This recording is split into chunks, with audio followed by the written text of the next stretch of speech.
ప్రతి నిరుపేద దళిత కుటుంబం 2 పూట్ల భోజనం చేయాలని, వారి ముఖాల్లో చిరునవ్వులు చూడాలని దివంగత నేత ప్రీతమ ముఖ్యమంత్రి రాజశేఖర రెడ్డి గారి ఆశయంతో ప్రతి నిరుపేద దళిత కుటుంబానికి 2 ఎకరాలు భూమినిచ్చి ఆనాడు రాజశేఖర రెడ్డి గారు ఆదుకున్నారు. ఇప్పుడున్న ముఖ్యమంత్రి చంద్రబాబు నాయుడు గారు 1 సెంటు భూమి కూడా ఇవ్వకపోగా ఉన్న దళితుల భూముల్ని లాక్కుంటూ దళితుల్ని రోడ్డును పడేసినటువంటి పరిస్థితి. ఈ పరిస్థితిని మీరు ముఖ్యమంత్రి అయ్యాక ప్రతి దళిత కుటుంబానికి, నిరుపేద దళిత కుటుంబానికి రాజశేఖర రెడ్డి గారి ఆశయాన్ని నెరవేర్చి 2 ఎకరాల భూమిని ఇవ్వాలని నేను కోరుకుంటూ, మీ పేరు ఏం పేరు?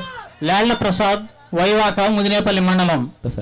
అలాగే ఇంకొక చిన్న విషయం అన్న, ఎవడైనా దళిత కుటుంబంలో పుట్టాలని అనుకుంటాడా అని వ్యాఖ్యానించిన ఆ పెద్ద మనిషి నారా చంద్రబాబు నాయుడిని మీరు ముఖ్యమంత్రి అయ్యాక ఎస్సీ ఎస్టీ అట్రాసిటీ యాక్ట్తో కేసు పెట్టి జైలుకు పంపాలని నేను కోరుకుంటున్నాను.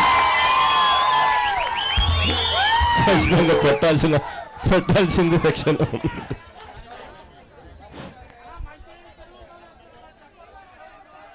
హాయ్ ఫ్రెండ్స్, మా టుడే టుమారో యూట్యూబ్ ఛానల్ చూస్తున్నందుకు చాలా థ్యాంక్స్. మరిన్ని లేటెస్ట్ వీడియోస్ కోసం వెంటనే సబ్స్క్రైబ్ చేయండి.